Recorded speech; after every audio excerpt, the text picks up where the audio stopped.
Ótimo. Então, agora vamos falar um pouquinho de ecofisiologia dessas plantas daninhas, tá? Então, opa, não é aqui que eu tenho que apertar, é aqui. Então, essas plantas daninhas, né, como nós já conceituamos, mas vamos falar de novo, porque isso a gente não pode esquecer, que planta daninha é uma condição da planta, né? É toda e qualquer planta, ó, qualquer planta que ocorre onde não é desejada, tá? Esse conceito foi proposto lá em 1956, né? Então a gente percebe que não é coisa recente.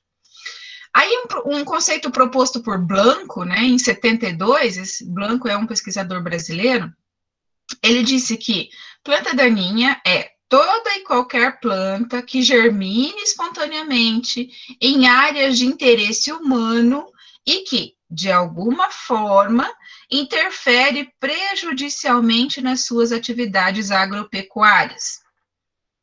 Bom, o conceito de Blanco, né, ele ficou mais completo, mas se a gente for pegar no frigir dos ovos, é a mesma coisa, né? É qualquer planta que ocorre onde não é desejado. Outros conceitos, ó, esse daqui proposto pela Weed Science Society of America, lá em 94. Qualquer planta que é indesejável ou interfere nas atividades e no bem-estar dos seres humanos, tá? Então, ele incluiu aqui o bem-estar, ó. Tá? Então, aquilo que nós falamos, se eu estou num rio, se eu estou numa represa, num lago, e eu quero pescar, e ali está cheio de planta daninha aquática, né? De planta aquática, está interferindo no meu bem-estar. Então, ela passa a ser uma planta daninha, tá? Aqui, outro conceito proposto por Vitória Filho e Cristofoletti, né? Esses aqui são dois professores da Exalc. O Ricardo Vitória Filho, ele e o Cristofoletti, nossa, os dois acho que aposentaram. O Cristofoletti eu sei que aposentou. Mas, enfim, são dois professores da Exalc. O que eles propuseram lá em 2001? Toda planta que ocorre em local onde não é desejada, que interfere com os objetivos do homem e que, quando presente em agroecossistemas, interfere com as culturas econômicas, afetando a produtividade ou a qualidade do produto. Tá? Então, é um conceito mais completo, mas que nos diz, né, praticamente a mesma coisa. Que planta daninha é toda e qualquer planta que ocorre onde não é desejada. Ela vai interferir em alguma atividade agrícola, em alguma atividade do ser humano, de alguma forma, tá?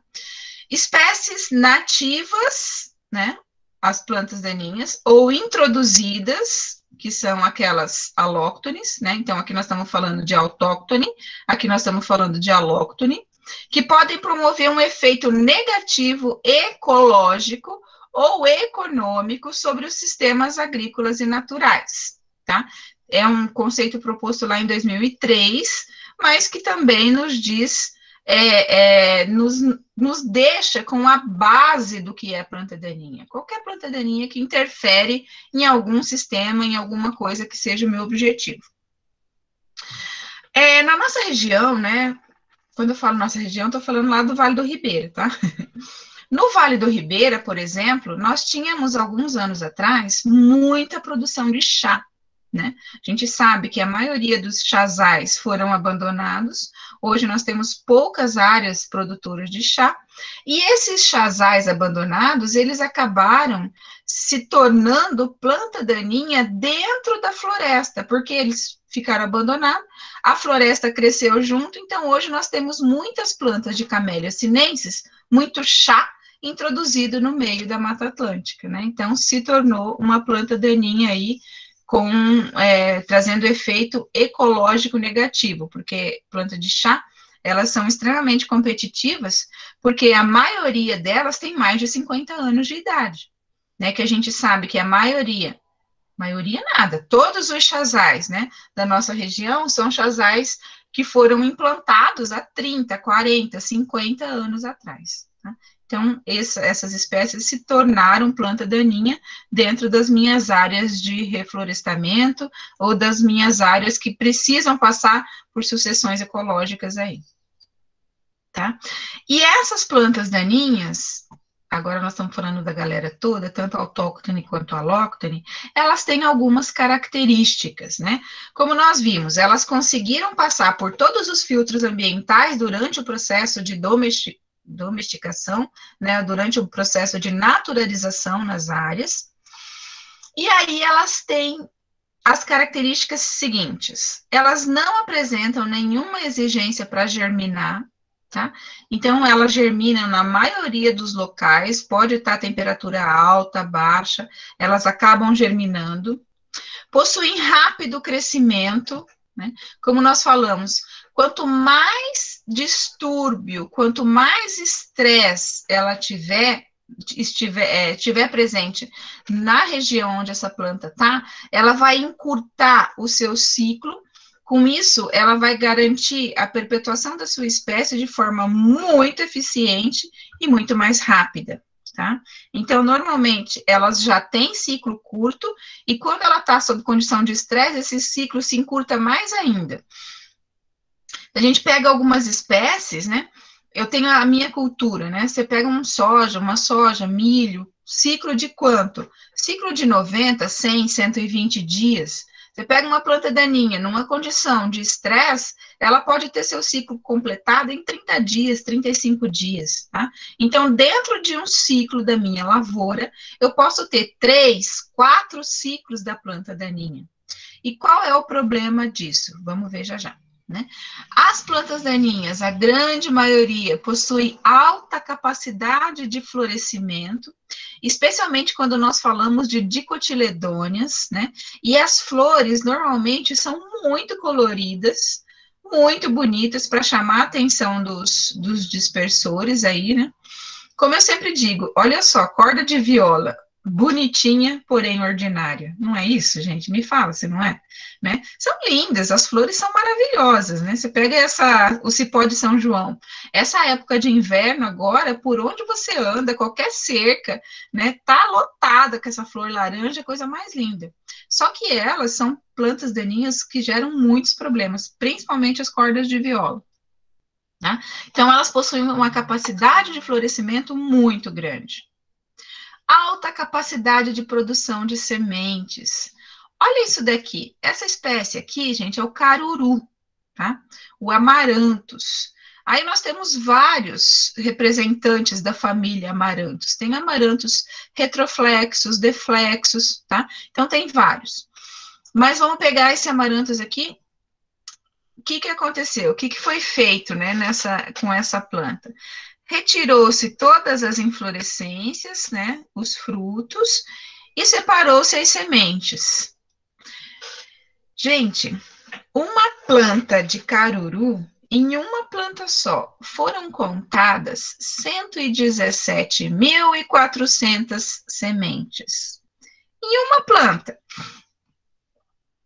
Agora vamos supor que lá na minha área eu tenha 3 plantas por metro quadrado.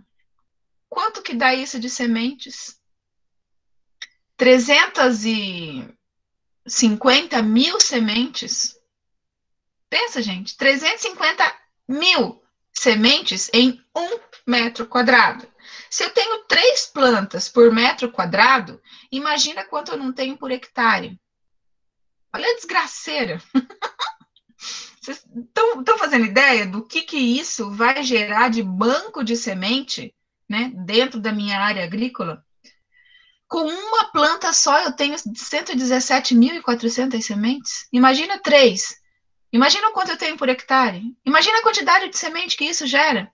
Imagina o quanto tempo eu vou levar para controlar toda essa sementeira que pode germinar. É óbvio que as 117.400 sementes, gente, elas não vão germinar tudo de uma vez. Porque planta daninha não é besta nem nada. Ela é muito esperta. Né? Então, com as características de evolução, o que aconteceu com as sementes das plantas daninhas? Elas desenvolveram um fenômeno que se chama dormência.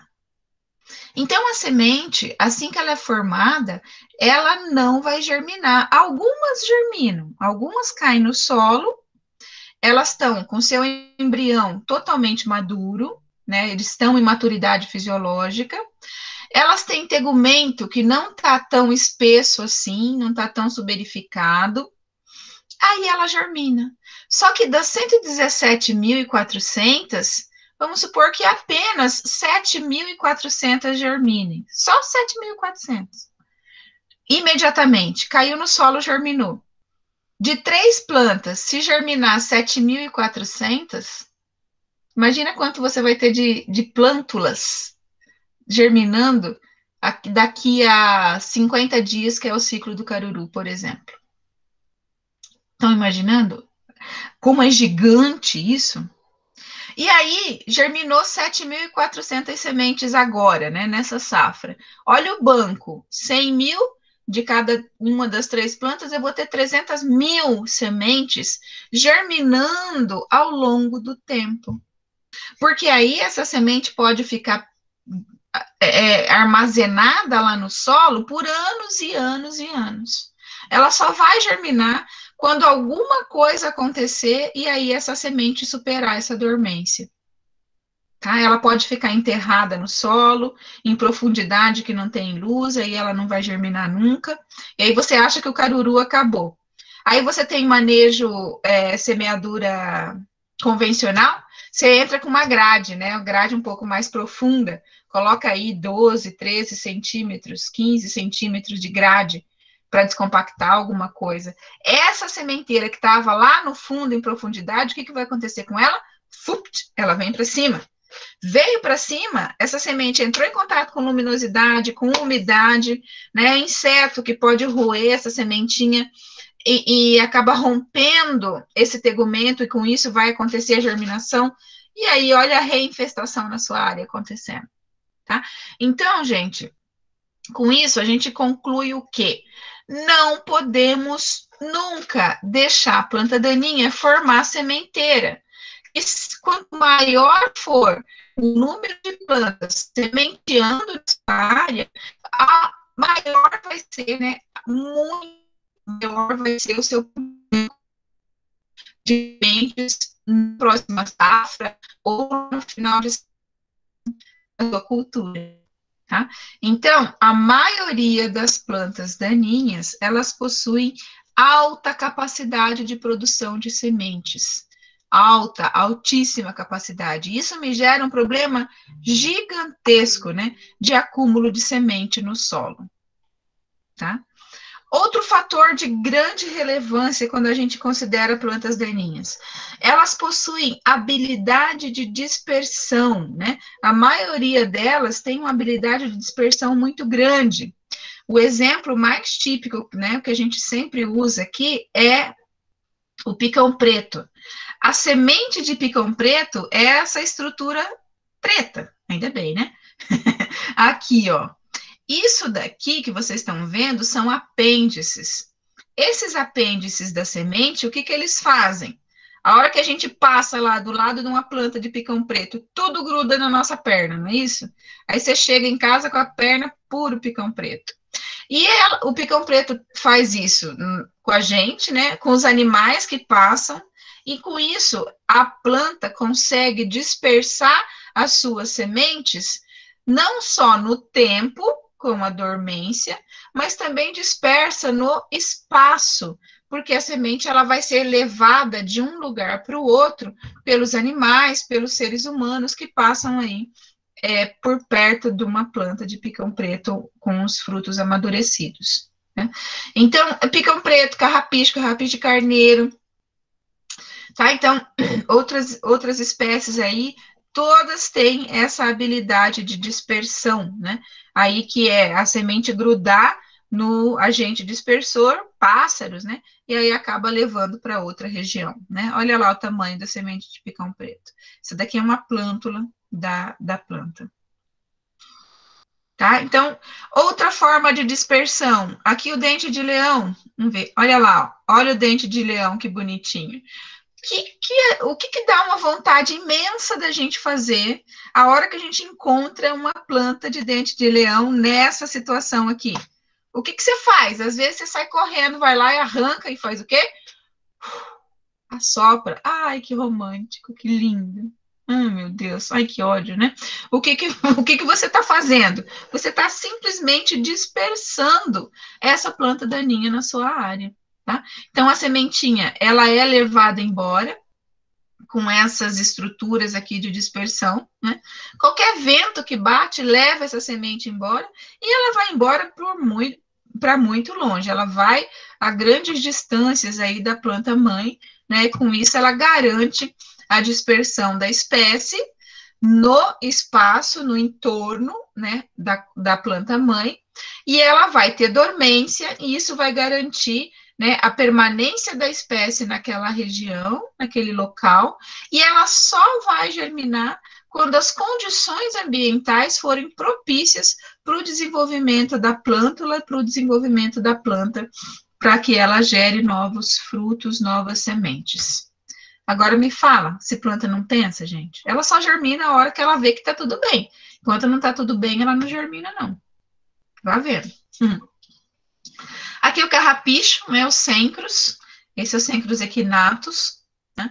O carrapicho, assim como o picão preto, tem a habilidade de grudar, né, no pelo dos animais, grudar na nossa roupa, gruda nas máquinas quando ela passa, tá? Então, a dispersão dele é facilitada por essa situação. Outra forma de dispersão de planta daninha é através dos frutos, né? Então, aqui são flores. Essa planta aqui é a pixirica atococa goianensis, que nós temos muito no Vale do Ribeira. Até então, né, até chegar na região de registro, eu não conhecia, eu nunca tinha visto. Eu demorei pelo menos uns 6 meses para conseguir identificar essa espécie, foi bem difícil. E aí, no Vale do Ribeira, ela ocorre em qualquer situação, né? Tem nos bananais, tem nos chazais, tem no pasto, tem em tudo que é lugar, né? Porque ela se adaptou àquela condição ambiental que tem lá. E a dispersão dela é pelo consumo de frutos. Assim como a Maria Pretinha, né? Tem frutos que são grandes, né? Ali dentro tem um grande número de sementes também. A semente da pixirica, ela é menor do que a semente da Maria Pretinha. A hora que o inseto não, né? A hora que o animal, o pássaro, né? O morcego, principalmente o morcego, consome esse fruto, né? Esse fruto que passa pelo trato digestivo dessa ave, desse animal, ele vai acabar sofrendo a superação de dormência pelo atrito, né, dessa semente em todo o trato digestivo do animal, e a hora que ele defecar, a semente já vai sair sem dormência e com nutrientes à parte, né, para garantir o processo de germinação. Tá? Então, a pixirica, assim como a Maria Pretinha, como o joá, outras espécies aí, ela é dispersa pelo consumo, né, por animais, pássaros, morcegos e outros animais. A tococa, né, a pixirica, o pessoal de registro, né, tem aí memória de infância que eles consumiam, eles comem essa sementinha. Diz que é docinha, eu nunca comi, não. Né? Nunca me interessei por esse assunto. Mas ela é consumida e assim ela acaba tendo uma dispersão facilitada, tá? Mais característica de planta daninha, ela se adapta à prática de manejo, tá? Então tem espécies como a guanchuma, né? As cidas no geral, que elas são plantas arbustivas, são plantas que têm característica de serem altas, mas conforme você vai fazendo roçada, por exemplo, né, vai passando a roçadora, ela começa a se desenvolver mais baixa, né, ela se adapta à altura da roçada que você faz. O desmodium também tem essa característica, né? Não sei se vocês já andaram pelo jardim lá da faculdade, ali na frente, né? Tem os bancos, você ir de um lado para o outro, e aí fica tudo grudado na roupa, um carrapichinho que ele tem um formato de meia-lua. Já viram? Conhecem? Né? Esse é o desmodium. A hora que você olha a grama, não tem nada ali, é só grama, você não está vendo aquela planta. Mas por quê? Conforme foi acontecendo a roçada naquela mesma altura, toda vez mesma altura, o desmodium que era alto, ele, ó, tuf, deitou, que ele não é besta nem nada. Então, ele não cresce mais para cima, ele vai crescer na horizontal. Então, ele vai dominando a área, por isso que tem muito lá. Ele se adapta àquele sistema de manejo. É o que acontece com a guanchuma, né? Se você tem áreas de lavoura e está roçando a guanchuma sempre na mesma altura, ela não vai crescer mais do que aquilo, ela sempre vai permanecer daquele tamanho, e ali ela completa o ciclo, né? Ela produz descendentes sempre daquele mesmo tamanho. Tá? Então, planta daninha, gente, ela é muito esperta, ela se adapta muito às condições de manejo. Quando a gente falar de formas de controle, a gente vai dar mais exemplos dessa adaptação aí, tá? Ela tem muita tolerância às variações ambientais, né? Então, existem as plantas anuais, bianuais, de inverno, de verão, né? Que a característica de crescimento delas é muito maior, melhor naquela condição de clima. Mas isso não significa que ela não cresça em outra condição ambiental. Um exemplo bem típico é a falsa serralha, né? Falsa serralha também tem muito lá no nosso campus, né? É a Emília, né? Emília sonquifolia, principalmente. Ela tem uma erva, né, que tem um apêndice, e lá em cima cresce uma florzinha que quando tá fechadinha é vermelhinha, parece um pincel, tanto que um dos nomes dela é pincel também. E ela é típica de inverno, né, de temperaturas mais amenas. Mas se a gente for prestar atenção, ela vai estar presente lá no nosso campus o ano inteiro. No inverno, você vê mais planta, né? Muito mais plantas. Mas ela consegue se adaptar ao clima quente de registro e ela se desenvolve durante o ano inteiro. Germinação assincrônica, né? Isso também é uma característica para a planta daninha, que se a gente considerar a planta daninha, né? Planta daninha, é ótimo, é perfeito, porque eu vou garantir a perpetuação da minha espécie tanto no espaço quanto no tempo. Agora, se nós considerarmos a nossa agricultura, nós seres humanos, isso é péssimo, porque vai gerar um banco de sementes muito grande, e esse banco de sementes gerado pode me dar problema por 7, 10, 15, 20 anos, tá? Então, nós temos que tomar muito cuidado. A semente de planta daninha normalmente possui dormência, tá? Dormência.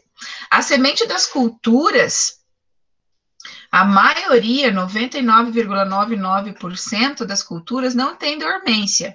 Ela é uma semente, a semente quando está seca, que a gente compra lá, né, um saco de milho, um saco de soja, são sementes que estão latentes, elas são quiescentes. Tá?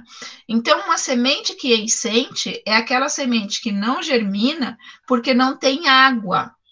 Então, se eu pego uma semente de milho, de arroz, de feijão, do que seja, coloco lá no meu algodãozinho, o experimento que vocês fizeram lá na quarta série, lembra desse experimento que todo mundo na vida faz, né? Então, eu peguei a sementinha de feijão, era uma semente quiescente. Coloquei no algodão com água, ela germinou. Ah, que bonitinha.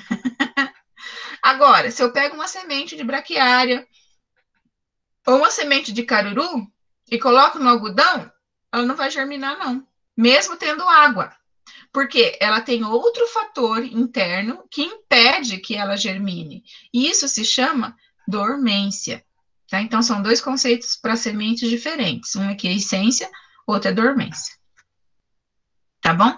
E a semente das plantas daninhas, elas têm dormência, tá? E outra questão é a formação de raças fisiológicas em função do manejo que você está dando, em função da adaptação delas aí na região que você está trabalhando, tá? Então, pessoal, esse conjunto de características, né? Esse conjunto aqui que nós falamos, é o que vai nos dar o conceito de agressividade da planta daninha. Então, quando eu falo para vocês que uma planta daninha, ela é muito agressiva, o que eu estou falando? Eu estou falando que ela produz muita semente, que ela tem dormência, ou seja, germinação assincrônica, né, por causa de dormência. Eu estou falando que ela tem características, aparatos de dispersão muito eficiente, eu estou falando que ela tem ciclo curto, que ela cresce rápido, que ela absorve água, nutriente, né? Ela ocupa espaço muito rápido. Eu estou falando das espécies que se adaptaram àquele sistema de manejo que eu estou utilizando, né?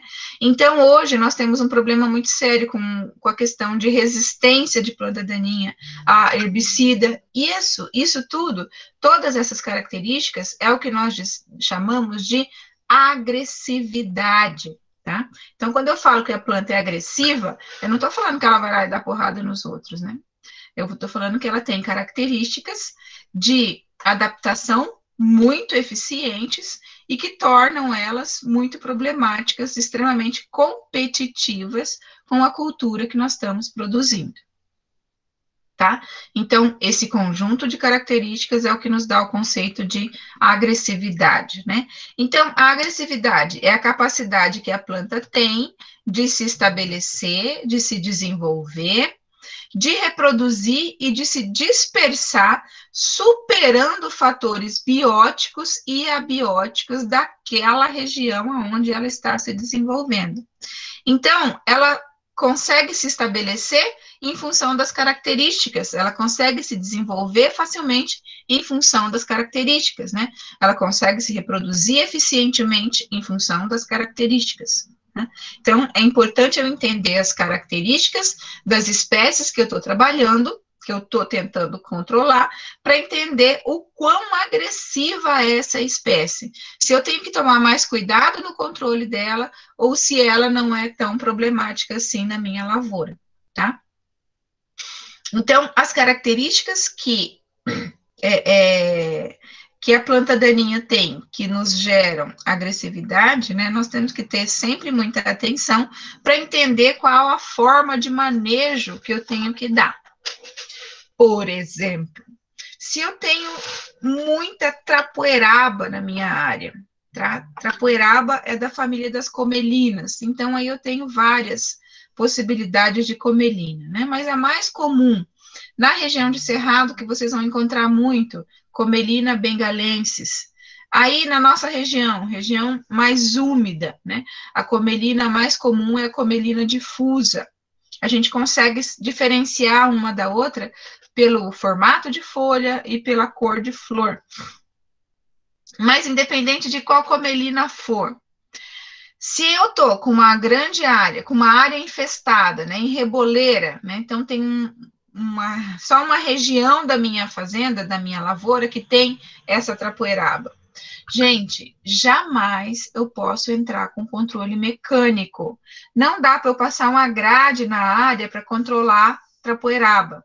Eu posso fazer isso se eu tenho guanchuma, se eu tenho picão preto, né? Eu vou picotar, eu vou matar a planta. Agora, se é trapoeraba, se é tiririca, se é gramaceda, e eu passo uma grade, menino, seu menino, meu problema vai ser maior.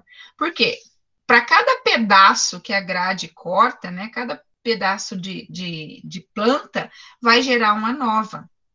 Porque elas têm reprodução vegetativa, tá? Além da reprodução sexuada, que gera a semente, eu tenho reprodução assexuada, que é a formação de estolhos, de rizomas, né? Que vão gerar nova planta assim que cortado e entrar em contato com o solo. Tá? Então, gente, dependendo da espécie, né? Dependendo da agressividade, eu tenho que saber as características dessas espécies para eu entender qual é o melhor sistema de controle, qual é o melhor manejo que eu vou dar naquela área. Então, se eu tenho trapoeraba, é herbicida, não tem outra alternativa. A não ser que você vá com enxada, né? Arranque tudo, tire tudo da área, né? Aí sim, tudo bem. Agora, né, na lavoura, você tem lá 5.000 hectares, por exemplo, um talhão tem 5.000 hectares, não dá para garapir, não, né? Não dá para você arrancar tudo dali, é impossível.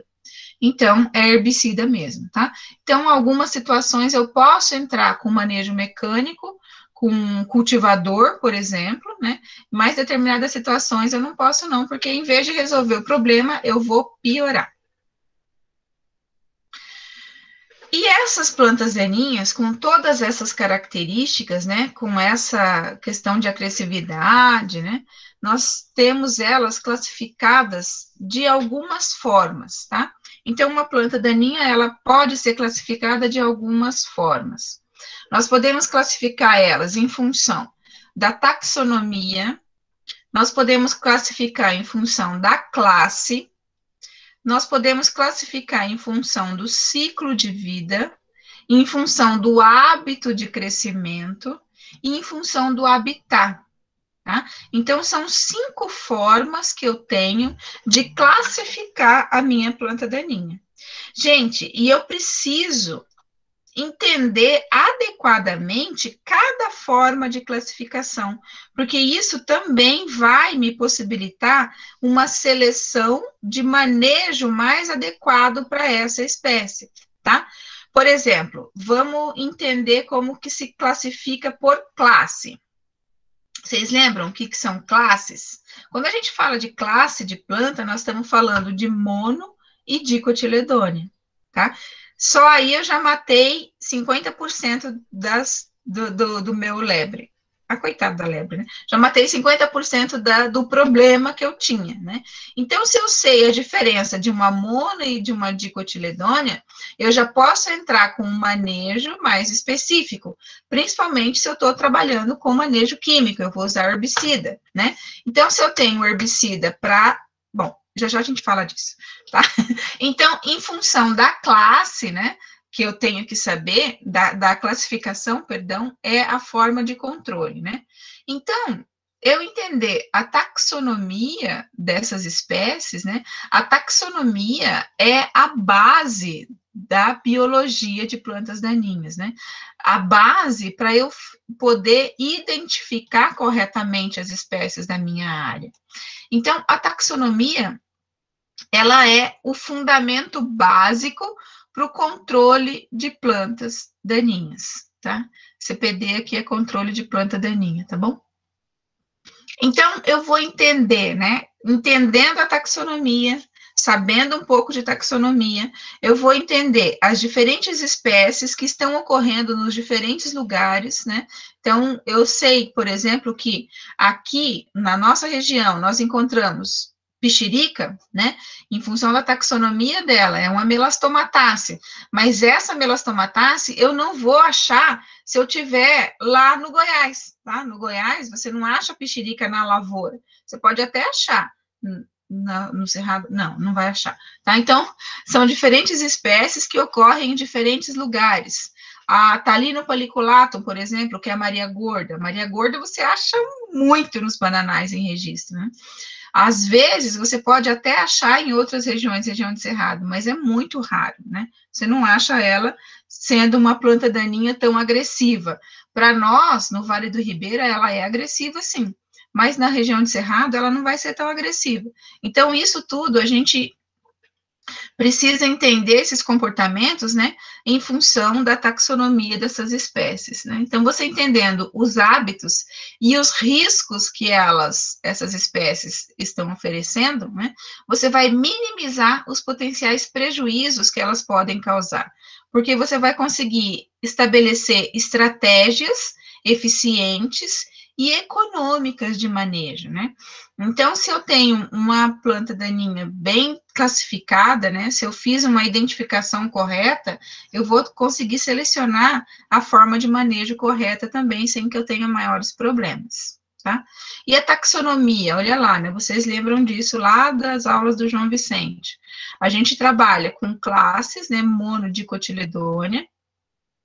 Aí um exemplo do capim-colchão e o picão preto, né? São duas classes diferentes. A divisão, aí você tem a divisão, a classe, a ordem, a família, o gênero e espécie. Então, na maioria das vezes, nós chegamos aí numa classificação até por espécie, né? Esse aqui é o Bidens pilosa e essa aqui é Digitária horizontalis. Mas, para monocotiledôneas, principalmente, se eu não tiver inflorescência, é bem difícil eu chegar a nível de espécie. Aí a gente acaba parando no gênero, né? É a Digitária SPP, SP, Bidens SP, tá? Mas a taxonomia é fundamental para a gente entender como é que nós temos que fazer o manejo adequado dessa espécie. Outra forma de classificação, como nós vínhamos falando, é em função da classe. Aqui, gente, é fundamental, tá? Eu tenho que entender certinho como é a característica de uma monocotiledônia, como é a característica de uma dicotiledônia, porque se eu estiver trabalhando com manejo químico, eu tenho que saber disso, porque é a partir desse conhecimento que a gente vai ter a seleção dos melhores produtos, tá? Dos produtos que vão controlar essa espécie. Então, se eu tenho dicotiledônia na minha área, eu sei que são espécies de folha larga, e para essas espécies, vocês vão ver lá no campo, né, o produtor fala, e a gente acaba falando muito também, que nós vamos usar herbicida latifolicida. Isso é um termo meio antigo, né, para as espécies de folha larga, que são as latifoliadas, né? Mas acaba a gente usando esse termo porque é o termo que o produtor entende, é um termo mais simples para a gente falar de produto que controla a folha larga. Então, vamos usar um latifolicida. A hora que falar latifolicida, você sabe que é controle de planta daninha de folha larga. E aí, se eu tenho na minha área as monocotiledôneas, as liliopsidas, né? Então, o termo correto é magnoliopsida e liliopsida. Eu, como sou uma pessoa antiga, eu ainda falo de cotiledônia, monocotiledônia, tá? As liliopsidas são as folhas estreitas, né? Aí aqui se enquadram as poáceas, as ciperáceas e as comelináceas, tá? Então, uma comelina, uma trapoeraba, ela é uma monocotiledônia. Para o controle dessas espécies, nós usamos os herbicidas graminicidas. Vamos ver. Tá? Então, sabendo da forma com que se distribui a raiz de mono e dicotiledônia, sabendo como é que estão dispersos os vasos condutores, né? Os feixes condutores aqui no caule, né? Eu vou ter um conhecimento de como vai ser a absorção e a translocação do herbicida que eu estou aplicando, né? Isso aqui, por exemplo, ó, você tem uma dicotiledônia, raiz profunda, né? Então, você vai ter absorção lá no fundo, esse daqui, a absorção é mais superficial. Aqui a gente vai ter um caminhamento diferenciado, né? A gente sabe, por exemplo, aqui tem, nos feixes vasculares dispostos em círculo, a gente pode ter problema aí com a questão da endoderme, das estrias de Caspary, né? Então, a gente tem que ficar atento a isso. Folha, né? Então, eu tenho nas dicotiledôneas, as folhas são mais largas, né? Então, a área de molhamento vai ser maior, né? Então, a gente tem esses conceitos aí, questão de diferenciação de flor, diferenciação de sementes, né? Então, para cada uma dessas classes, nós temos uma estruturação diferente. E eu tenho que saber, né? Vocês vão ver lá, eu postei hoje no Instagram do Daninhas e Afins, essa figura aqui, né, mostrando, né, a questão da diferença de estrutura de mono e dicotiledônia, da estrutura germinativa, né? Então, a monocotiledônia, ela germina, essa fase é a germinação, essa fase é a germinação, essa fase aqui, ó, a hora que ela já rompeu a camada de solo, aqui é emergência, tá? Então, essa já emergiu, essa já emergiu. Para que essa semente, né, tenha, para que essa plântula consiga emergir de forma protegida, tá? Então, é assim, ó, vamos voltar aqui.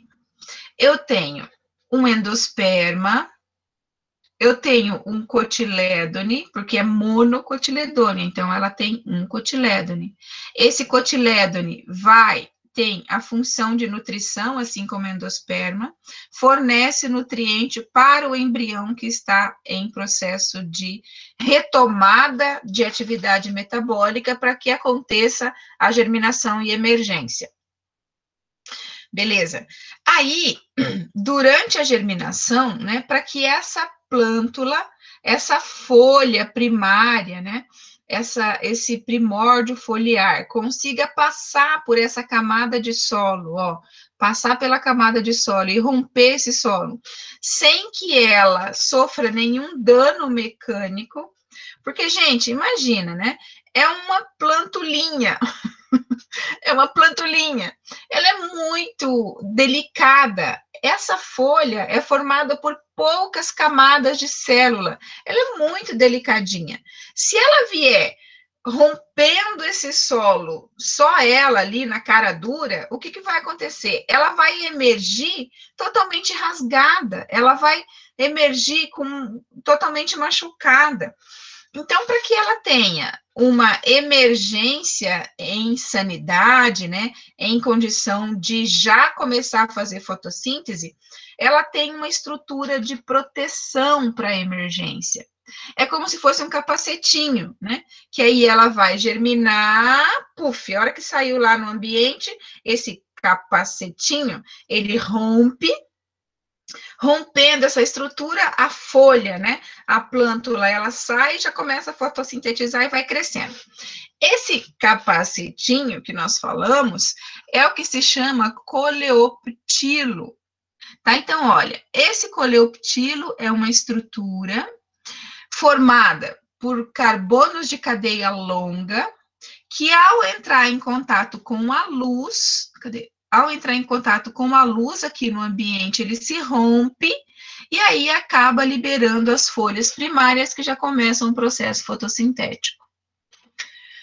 Quando eu aplico um herbicida de pré-emergência do grupo dos tiocarbamatos, por exemplo, a gente vai estudar esses grupos lá na frente na disciplina, esse herbicida impede que eu tenha, que a semente em germinação, né, forme esse coleoptilo com estrutura de cadeia longa, vai formar coleoptilo com carbono de cadeia curta. E aí, a hora que ele entra em contato com a luz, ele não vai romper. Essas folhas aqui, elas não conseguem sair do ambiente e já começar a fazer fotossíntese. Elas ficam presas dentro desse coleoptilo. Esse coleoptilo, ele vai se comportar como se ele fosse uma garrafa de vidro, e aí a folha fica presa lá dentro, não consegue quebrar essa garrafa, tá? Então, esse herbicida vai ter ação em coleoptilo durante o processo de germinação e emergência de monocotiledôneas.